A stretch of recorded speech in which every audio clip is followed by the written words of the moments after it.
Welcome. Attention, please. Welcome aboard. Welcome to the No Comfort Zone podcast. It's time to get out of your comfort zone and live on purpose. Broadcasting to the world from Rockford, Illinois. This is your wake-up call. Warning. You are the solutions to all your problems. Stop thinking average. Become the hero version of yourself. Every day, every time, without fail, no exceptions. It all matters. You've entered the No Comfort Zone. It's time for a reality check. Hey, this is Dan from the No Comfort Zone podcast. I want to take a minute to talk to you about why I do what I do. So this is a little different because let's call this a Thursday rant, because I'm going to cover a lot in a really short period and be all over the place, but I'll tie it together in the end. And maybe this message resonates with you. So what I do is this. I have a problem with something in my life, and I try to find it as an opportunity to become successful in another area of my life. For example, being in the sales environment early on, I dealt with what I would call abusive management. I don't know any other way to say it, but and I know that I had to tolerate the managers that I was working with in order to excel, to get the information that I needed from them to pursue my goals, my dreams, and my passions. So it was a necessary obstacle that I had to overcome daily. So now what I do is I really believe, like when I do my orientation where I'm at, my goal is to create a really great environment that can breed, communication, collaboration, teamwork, goal setting, and goal attainment. I want people to develop their business goals and their personal goals, simultaneously. I want them to use the business to help them attain their personal goals. So back then, when it was all about, what can you do for me? Or, you haven't done this month, or that was last month, or whatever it is, as we're all so used to. We're in a performance-based society, and I get it. But the attitude and the way that we communicate that message is imperative. So what do? I decide to get into an environment where I excel. I climb up the ladder, if you will. I get involved in sales training. Now I have a voice. And when I have that voice and the other managers, I was in front of the room, I would state things that would compromise, the current negative culture. And it was my doing is to basically create an uprising, because I was looking for people that were fanatical about selling. I was looking for people that were fanatical about achieving their goals so they could have a better life and do more outside of work, and while having a fun time doing it in the organization.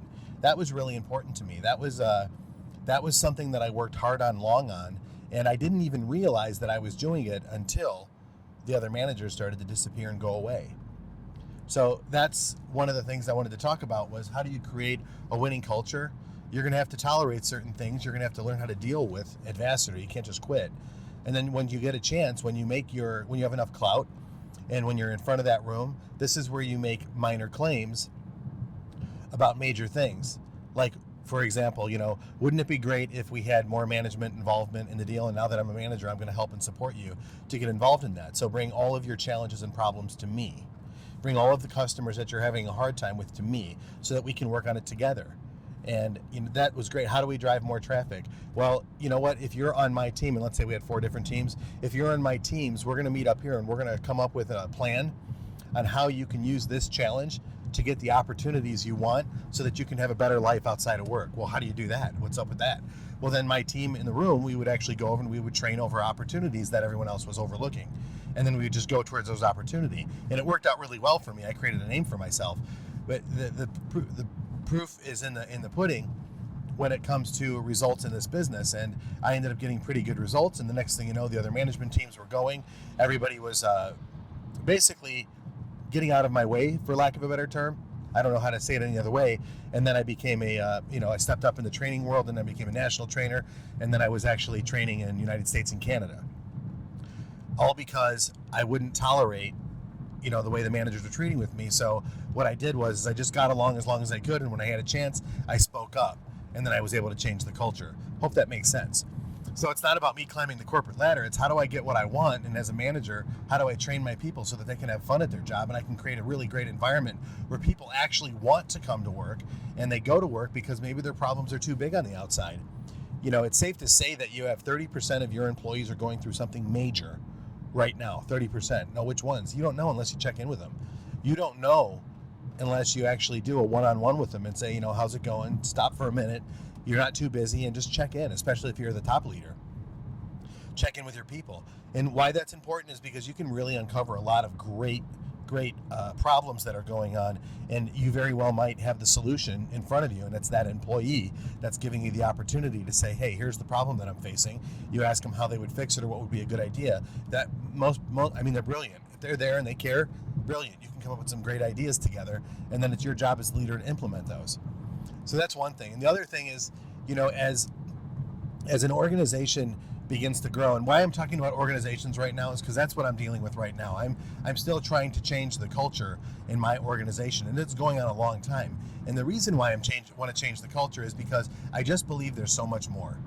I believe the community in which we serve is a wonderful community. It's a very affluent community, and the demands are really high. And quite frankly, my people are undertrained in the language of communication, of sales, the science of sales, and the art of sales. Really, that's what it really comes down to. We have a phenomenal product that we sell. People love, desire, it's worldwide. Everybody knows our product.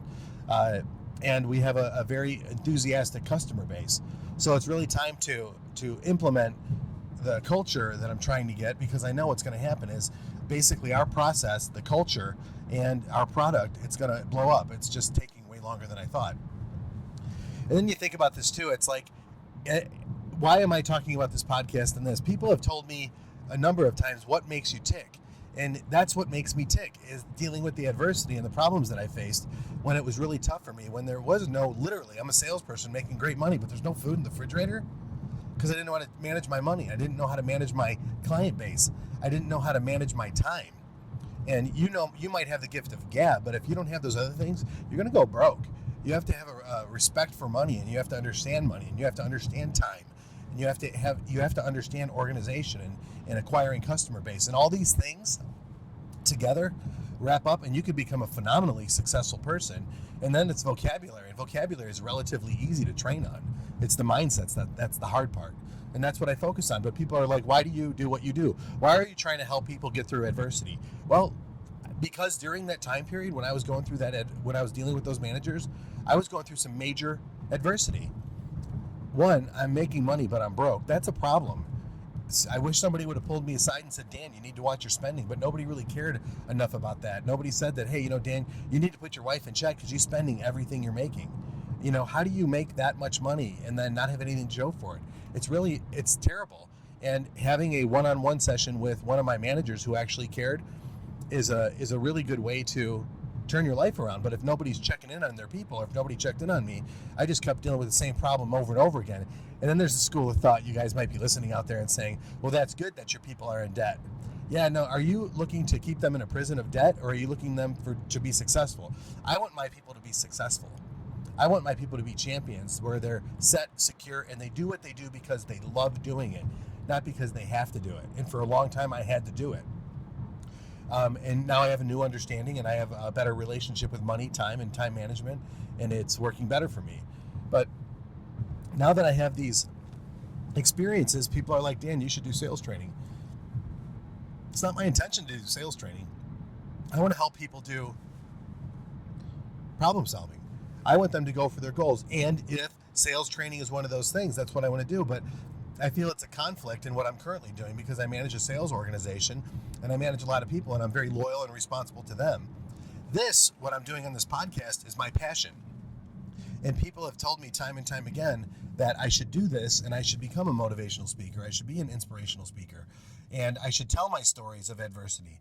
I should actually tell people how I climbed from where I was and where I want to go, and what the stories are in between.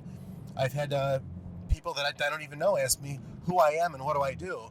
And I've had people call me special out of a crowd. I don't know. But I do know this. I know that by talking to you about my adversity as a young salesperson coming up in an organization, becoming a manager and turning things around, and then, by the way, being invited to other organizations to talk about my processes, about my mindset, and about how to build a winning team, how to set goals, how to beat adversity. It's done very well for me. I mean, I've created a name for myself, and those organizations have had results. But what's really great is I'm dealing with the greatest challenge of all time, because the organization I'm currently in, I think, is actually taking me for granted. The amount of wealth of knowledge that I have, the wisdom that goes behind all of the things that I say and do, the pain that I went through to get to this point. And it was painful, and it is painful. Because how do you look at somebody and you know that they're having a hard time, and you know, let's say they do need money, or they do need success, or they do need to feel a connection. And in the organization, it offers every bit of that. But yet they just don't see it. How do you convince that person to engage and get involved and basically drink the Kool-Aid? Sometimes if they just don't want to drink the Kool-Aid, if they don't want to swim in it, it's time for them to move on, because you have an ethical responsibility. You have an ethical responsibility to make it happen in your organization. Somebody said this the other day, and I thought it was so profound. Working with a sales guy, he said this: man, you have to want to sell. Somebody show me that they want to sell something. And I thought it was great. Little brash for me, but right to the point, you know, talk about no comfort zone. I've been thinking about that ever since. You have problems in your life? Just tell me that you want to solve them. Tell me that you want to live in the solution, that you're not going to talk the vocabulary of being in pain anymore. Yeah, you're in pain, and nobody cares. Truly, nobody cares. I told my daughter this a long time ago, and she's mad at me for years because of it. I had said this, you know, well, I feel, and you know what? No one cares about your feelings. Sorry, nobody does. Nobody cares about your feelings. Nobody cares about your feelings. You know what? It's okay to have feelings. It's not okay to react on those feelings. Think it through. Have a process. Well, the same thing is true when it comes to calling somebody out. Show me that you want to sell something. And as it turns out, then this person changed his mindset and dug in and actually sold something, because we were losing that opportunity to sell. So I think in the big picture of things, I think what I really would hope is that if you're a leader in an organization, meet with your people one-on-one. Stop what you're doing. Check in. We all know this. You all know you should do this. You know, start with the people that are doing the customer-facing work, or the behind-the-scenes people. Then work your way up to your more of your admin people, and do those sort of things. Just sit with them for a minute. Check with them. Don't talk business. Just check with them. Talk more about them. Ask them questions. Don't get involved in what's going on with you and all that other stuff. I learned that a long time ago. 90% talk about the customer, 10% talk about you. If you give them too much, you're a braggart. You're talking too much about yourself. So you need to worry about the person in front of you and make sure that their needs are met before you start concerning yourself with anything else that goes along in that organization. Does that make sense? I sure hope it does, because in the end, you have a ethical responsibility to lead and serve the people that you're with, that you're responsible for, and they're counting on you to be a good leader, to create an organization that's going to have collaboration, that's going to have communication, that's going to have teamwork, mindfulness, and care. And that's what I do. That's why I do what I do. I could easily leave this organization and go become a paid speaker and go do the sales and management training and do that again and get on airplanes and travel all over and do that. That's not my intention, though. My intention right now is to lead this organization to a level they've never seen before. Once I do that, then I think I've done my job. Then I can take all this practical knowledge that I have, all this wisdom, then I could package it up and share it with everybody. And right now, this is like a litmus test. I'm sharing it with you, hoping that you get this mindset, and maybe you do go back to your organization or your family today, or your friend, and you just check in and you make sure that they know that when they're with you, it's a safe place and you've got this. Just by asking them questions, by checking in, by creating an environment of care. All right? Well, I hope you have a good day. I hope this podcast served you. Like, subscribe, do all that other stuff. If you're interested in working with me one-on-one, go to the nocomfortzone.com. Download the blueprint, problem solving, adversity, goal setting, goal accomplishment, all the good stuff. You can basically follow the blueprint. We can communicate after. I'll give you my email.